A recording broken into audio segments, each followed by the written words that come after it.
Irmãos, a paz do Senhor. Amém. Eu convido os que puderem estar de pé para lermos a palavra do nosso Deus. Isso se encontra na carta de Paulo aos Romanos, capítulo de número 12, versículo de número 9. Romanos, capítulo 12, versículo de número 9. Tem?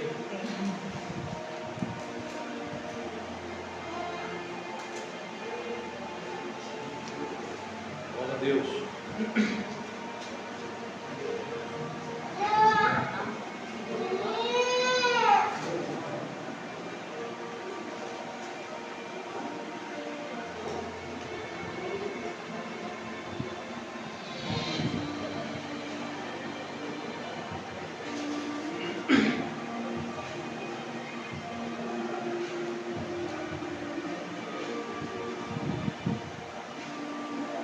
Diz assim a palavra de Deus: amem as pessoas sem fingimento, odeiem tudo que é mal, apeguem-se firmemente ao que é bom. Graças te damos, ó Deus, por estarmos na presença do Senhor. Amém, Jesus. Louvando, cultuando ao Deus vivo e poderoso, Muito obrigada, Jesus. que tem operado nas nossas vidas. Amém, Jesus. Graças te damos pela liberdade que temos de ler a tua palavra Sim, Pai querido. e de pregar a tua palavra. Sim. Que teu Espírito, Senhor, nos auxilie agora, para que aquilo que o Senhor tenha a nos revelar encontre lugar no nosso coração. Sim. Assim oramos em nome de Jesus. Amém. Os irmãos podem sentar. Meus irmãos, o N/A trabalha com algumas máscaras que é muito comum nós carregarmos na nossa vida. No quadro ali atrás nós temos ali a máscara da ansiedade, da raiva, do medo, da depressão, ressentimento, autopiedade, ciúme. Mas está faltando uma máscara ali, que é exatamente a máscara que nós vamos estar falando aqui hoje. O Senhor quer falar no nosso coração nessa noite a respeito dessa máscara, que é a máscara do amor. Quando nós usamos uma máscara, geralmente nós tentamos esconder quem realmente nós somos. Não é isso? Por isso se coloca uma máscara. E nós escondemos atrás daquelas máscaras. Mas, às vezes, essas máscaras, nós mesmos as colocamos. Outras vezes, nós permitimos que outro as coloque em nós. Mas uma coisa é certa, todos nós sabemos quando nós estamos usando as máscaras. E não é diferente com relação à máscara do amor. A palavra de Deus que nós vemos aqui diz que nós precisamos amar as pessoas sem fingimento. Aquele que foi alcançado pelo amor de Deus tem o dever de amar com sinceridade, de amar verdadeiramente. Mas nem sempre é isso que nós presenciamos. Às vezes nos deparamos com as máscaras do amor. Podemos dizer que aquilo que nós falamos ou que nós fazemos nem sempre reflete a realidade do que realmente nós queremos ou do que realmente nós somos. Quer ver um exemplo? Redes sociais. É muito comum nas redes sociais encontrarmos as pessoas publicando as mais belas mensagens de amor. O cônjuge se declarando nas redes sociais. E aquele que olha aquelas mensagens, aquelas figuras, aquelas postagens, não sabe que muitas vezes por trás daqueles gestos esconde uma verdadeira identidade daquela pessoa, que às vezes não é nada daquilo que está aparentando, aquilo não passa de uma máscara do amor para apresentar ser uma coisa. Quantos casamentos falidos, que quando a gente descobre assim, acabou, a gente leva um susto, porque a aparência demonstrava outra coisa. Na verdade, não passava de máscara para esconder a realidade. Nós precisamos, irmãos, amar verdadeiramente. As grandes frustrações dos relacionamentos amorosos se dão justamente porque nós colocamos muita esperança nas ilusões, nas falsas promessas, nas promessas vazias, nas palavras vazias, nos discursos vazios. Colocamos essa esperança naquilo que não passa de discurso vazio. E aí vem as frustrações. O amor fingido é a causa das nossas frustrações. O amor fingido é a causa de muitas frustrações. Mas se nós quisermos amar de verdade, nós precisamos conhecer o amor verdadeiro. E o amor verdadeiro se revelou um dia a nós na cruz do Calvário. Ele se chama Jesus. Sem conhecermos o amor verdadeiro, é impossível nós amarmos de verdade. A palavra de Deus, na primeira carta de João, no capítulo 4, versículo 10, diz assim: nisso consiste o amor, não em que nós tenhamos amado a Deus, mas em que Ele nos amou e enviou seu Filho como propiciação pelos nossos pecados. O grande amor de Deus se revelou ao enviar Jesus para morrer naquela cruz, para resgatar-nos dos nossos pecados. Deus nos amou apesar dos nossos erros. Deus nos amou apesar dos nossos pecados. Entretanto, o mesmo apóstolo, nessa mesma carta, no capítulo 2, versículos de 15 ao 17, diz assim: não ameis o mundo, nem o que no mundo há.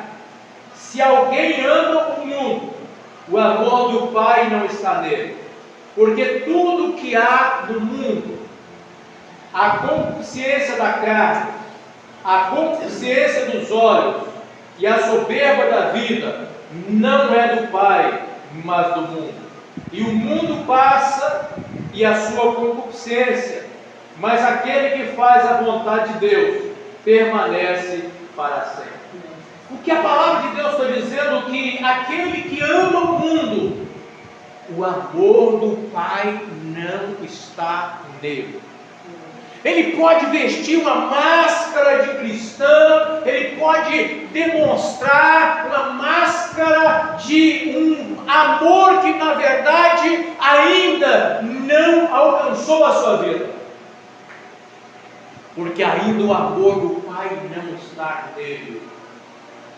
Porque a partir do momento em que o homem está cheio do amor de Deus, ele não quer nada com esse mundo, com as coisas do mundo, com os valores do mundo, com as coisas que vão na contramão da vontade de Deus e que rege o curso das pessoas desse mundo.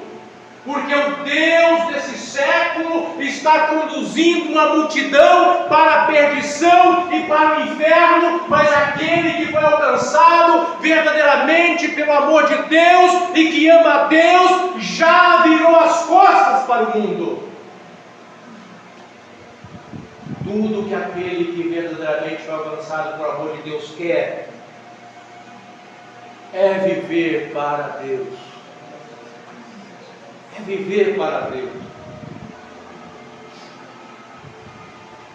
O profeta Zacarias diz assim no capítulo 8, versículo 16: essas são as coisas que deveis fazer. Falai a verdade, cada um com o seu próximo. Quantas pessoas declaram amar um ou outro, mas vive mentindo para aquele que ele disse amar? Eu te amo, mas mente para aquela pessoa que ele diz amar. Quantas pessoas? Que amor é esse? Que não tem coragem de dizer a verdade para o seu companheiro. Que engana aquele que diz amar. Executai juízo de verdade e de paz nas vossas portas. Completa o versículo de Zacarias, capítulo 8, versículo 16. Aquele que de fato ama a Deus, ele também busca falar a verdade e aplicar a verdade, buscar a paz, mas não a paz que se constrói a partir de jogos políticos, de mentiras, de artimanhas, que não tem a verdade como prioridade. A paz verdadeira se alcança aquele que de fato escuta e aceita a verdade. É por isso que Jesus se revelou um dia dizendo: eu sou o caminho, a verdade e a vida. E toda vez que Jesus falava, ele falava a verdade. Às vezes a verdade que Jesus falava eram verdades duras, mas eram verdades de quem ama.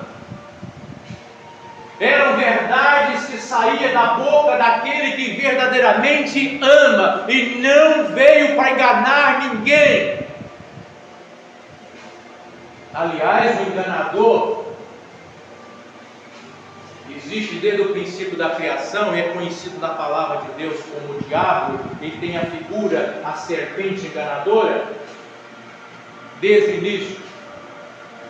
Esse sim, diz a palavra, jamais se firmou na verdade, e tudo que ele faz é para enganar as pessoas. Sabe por quê? Porque ele sabe que a verdade liberta,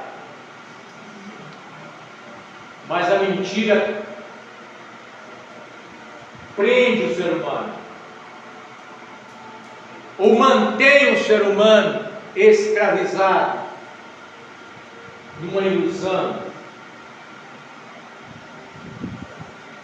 A palavra de Deus aos Efésios, a carta de Paulo aos Efésios, capítulo 4, versículo 25, diz assim: por isso, deixai a mentira e falai a verdade, cada um com o seu próximo. Porque somos membros uns dos outros. Porque nós somos membros uns dos outros, nós precisamos ter a coragem de falar a verdade um para o outro. Porque a verdade sempre será o melhor remédio para curar as nossas feridas.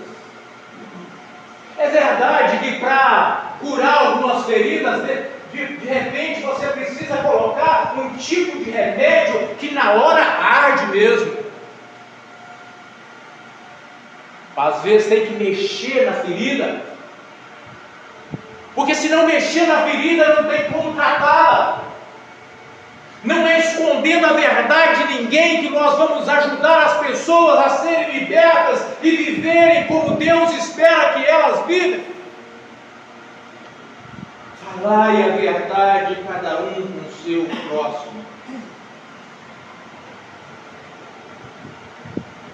Provérbios 27, versículos 5 e 6 diz assim: uma repreensão franca vale mais que o amor escondido.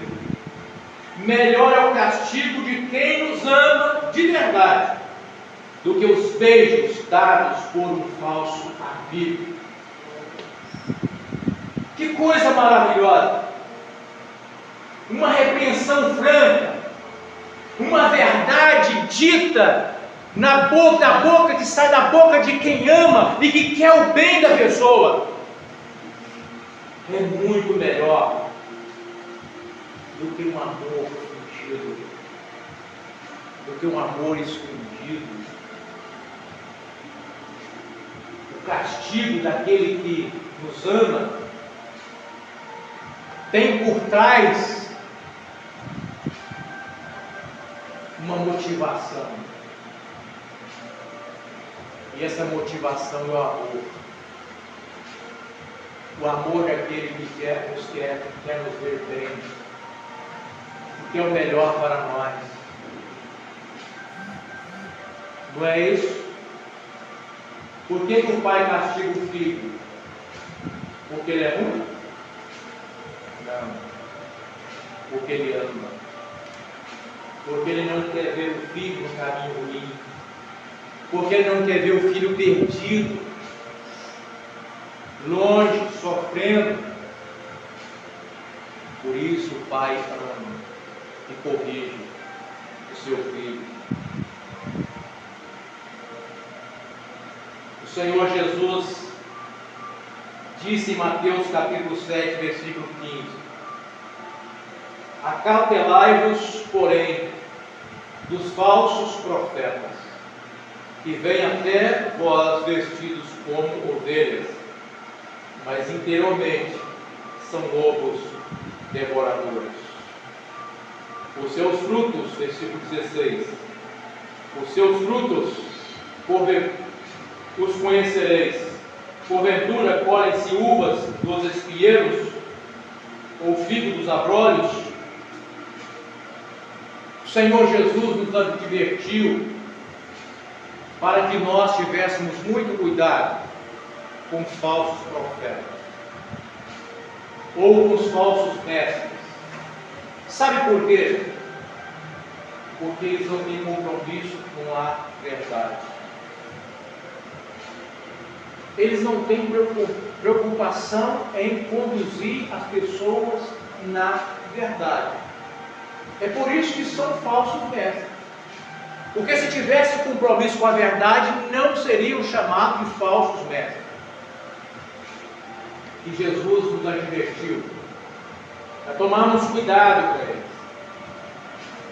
Uma frase atribuída a Martin Lloyd-Jones diz assim: o falso profeta adora falar sobre amor, muito raramente falará sobre santidade, justiça e ira de Deus. Só isso já faz dele falso. É uma frase verdadeira, dita por esse servo de Deus. E o falso profeta adora falar de amor, mas raramente vai falar sobre santidade, justiça e ira de Deus. O falso profeta adora falar de amor, mas podemos dizer aqui, em vez de o falso profeta, colocar o falso mestre. O falso mestre adora falar sobre amor, porque sabe que essa mensagem do amor é uma mensagem atrativa,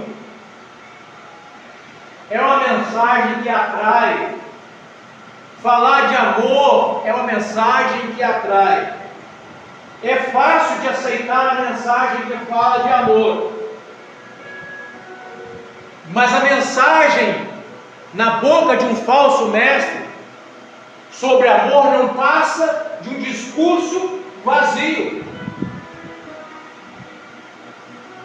superficial, porque ele sempre vai evitar temas como santidade, como arrependimento, como justiça divina. Discursos vazios, atraentes, mas vazios da verdade. Enfatizam aquilo que é agradável, sem abordar os temas que às vezes na palavra de Deus são necessários para a salvação de todos nós. Porque se não tivesse na palavra do Senhor registrado, se não fosse necessário, não tinha ficado registrado na palavra de Deus. Se não fosse necessário falar do pecado e da consequência do pecado, não teria sido registrado na palavra de Deus. Se não fosse necessário falar da existência do inferno, da realidade do inferno e da condenação que aguarda aqueles que estão longe do amor de Deus, não estaria registrado na palavra de Deus.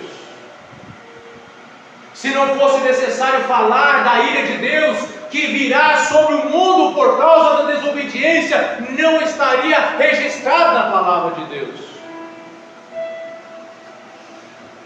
Mas é necessário. E o apóstolo Paulo, preocupado com os falsos mestres, ele escrevendo a sua segunda carta aos Coríntios, no capítulo 11, versículos de número 3 e 4, ele diz assim: no entanto, temo que a sua devoção pura e completa a Cristo seja corrompida de algum modo, como Eva foi enganada pela astúcia da serpente. Vocês aceitam de boa vontade o que qualquer um lhes diz, mesmo que anunciem um Jesus diferente daquele que lhes anunciamos, ou um espírito diferente daquele que vocês receberam, ou boas novas, ou evangelho diferente daquele que vocês creram. O temor de Paulo era exatamente isso, assim como Eva, como Satanás, como a serpente enganou Eva, vocês também possam ser enganados pelos falsos mestres, e venham decair, e venham abandonar a fé verdadeira em Cristo, o evangelho verdadeiro, e venham entrar por outro caminho, ou por outro evangelho, ou um outro Jesus, não Jesus revelado nas Escrituras. Porque o Jesus revelado nas Escrituras é o Jesus que veio amando as nossas vidas, como servo sofredor, que veio para resgatar a cada um de nós. Mas esse Jesus que veio e morreu e ressuscitou, revelado nas Escrituras, virá um dia como aquele que vem para pisar o lagar, as nações, na ira de Deus. Ele virá com ira e julgará os impenitentes, aqueles que insistem em permanecer na desobediência, devem aguardar exatamente o juízo de Deus. Esse Jesus que ama é também o Jesus que virá na ira do Cordeiro. Mas na boca do falso mestre não se fala do cordeiro que irá. É proibido falar disso. Seus ensinamentos contradizentes ou contradizem os fundamentos bíblicos, pois misturam verdades com engano, criando confusão e afastando os fiéis do caminho correto. Falam de misericórdia, mas escondem o juízo. A exemplo, é muito citado a passagem da mulher adúltera, quando o Senhor Jesus, de repente os religiosos levam aquela mulher que deveria ser apedrejada pela lei e coloca diante do Senhor Jesus, esperando a atitude de Jesus. Só que eles fizeram algo que não deveria fazer, porque a lei diz que se alguém fosse pego no adultério, ambos deveriam ser levados para ser apedrejados, não somente a mulher. Se eles pegaram aquela mulher no adultério, por que eles levaram somente a mulher? Mas levaram só a mulher, colocaram diante de Jesus. Jesus, de uma forma sábia, disse uma palavra: quem não tem pecado, atira a primeira pedra. Todos saíram. Ninguém podia ter a ousadia de jogar a primeira pedra. De repente a mulher ficou sozinha ali. Jesus olha e fala assim: que Deus seus acusadores. Ninguém te condenou, ela, Senhor, ninguém. Jesus olha para ela e fala assim: nem eu te condeno. Jesus demonstrou misericórdia para aquela mulher. Essa é talvez uma das mensagens mais pregadas por aquele que se veste de uma máscara do amor, mas esquece o que Jesus falou para aquela mulher logo depois de exercer misericórdia para ela: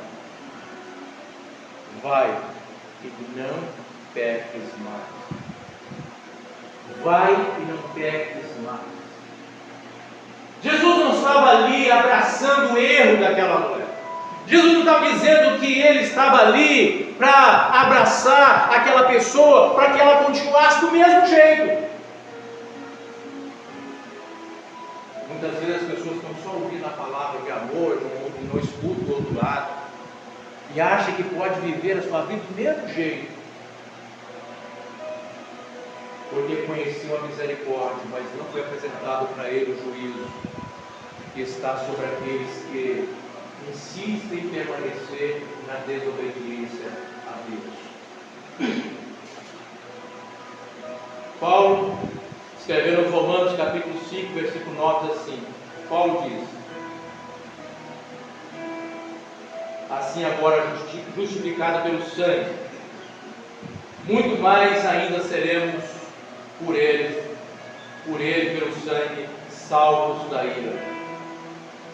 O grande amor de Deus alcançou as nossas vidas, e em Cristo nós somos justificados pelo sacrifício de Jesus.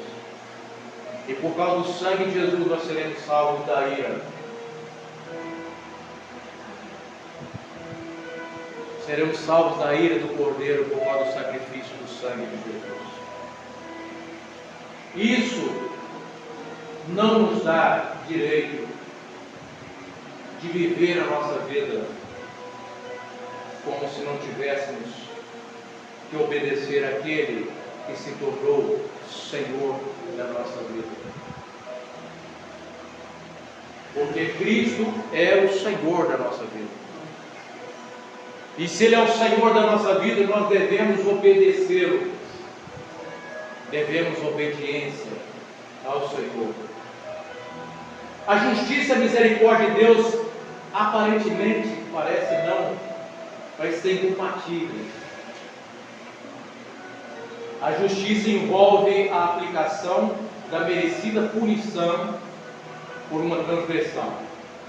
E a misericórdia tem tudo a ver com aquilo que é o perdão e a compaixão exercido na vida do transgressor.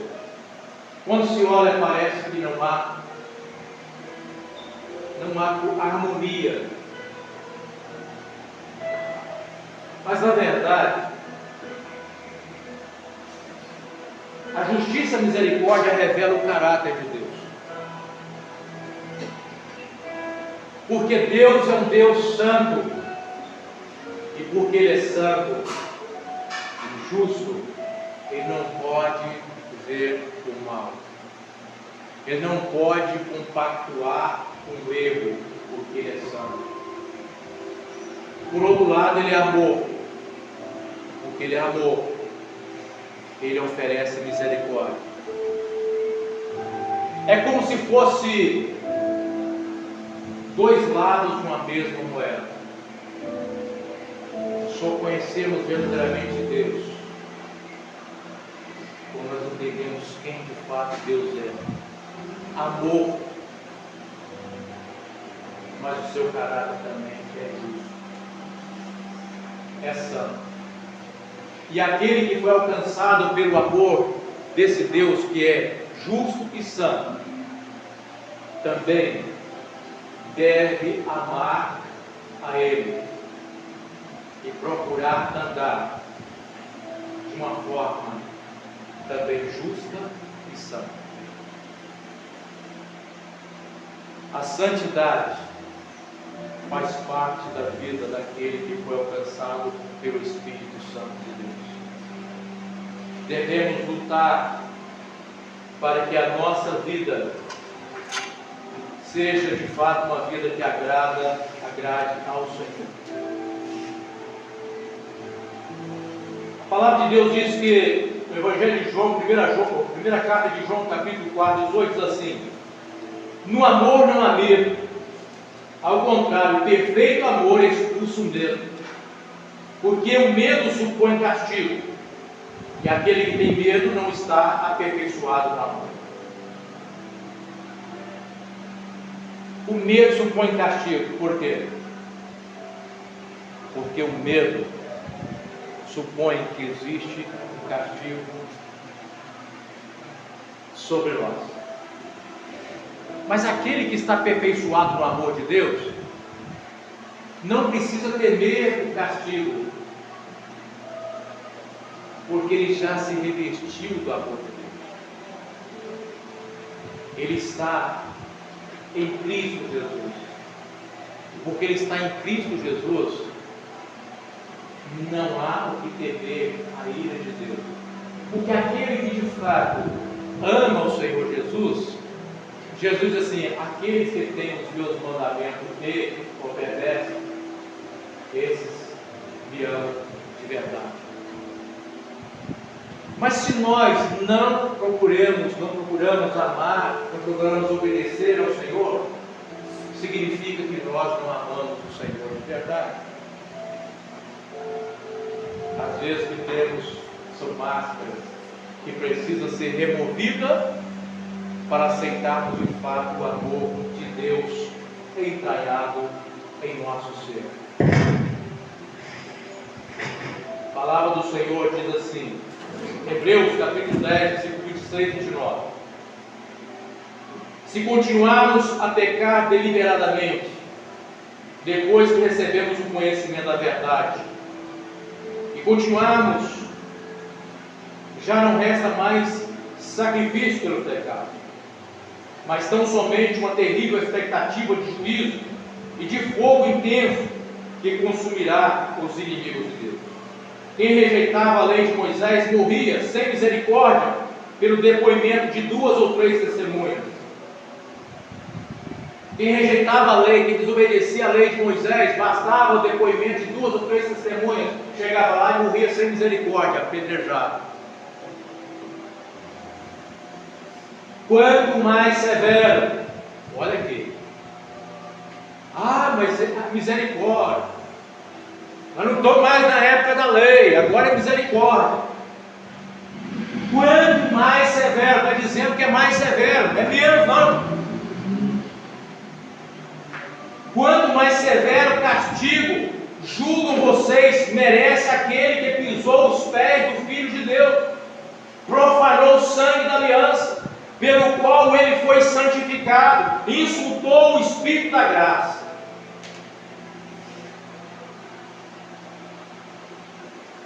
A coisa, meus irmãos, é séria. E quem ama, fala essas verdades. Porque nós precisamos dessas verdades, para não sermos iludidos e não entrarmos numa frustração, baseando a nossa esperança em discursos vazios. Precisamos nos revestir do amor de Deus. A palavra do Senhor diz assim: assim façam morrer tudo que pertence à natureza terrena de vocês: a imoralidade sexual, a impureza, a paixão, desejos maus, ganância, que é idolatria.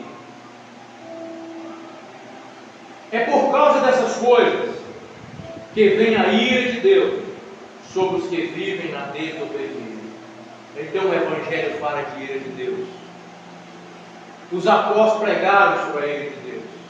Os apóstolos disseram que era necessário deixar essas coisas para revestir do amor de Deus, porque por causa dessas coisas vem a ira de Deus sobre os que vivem nessas desobediências, as quais vocês praticavam no passado.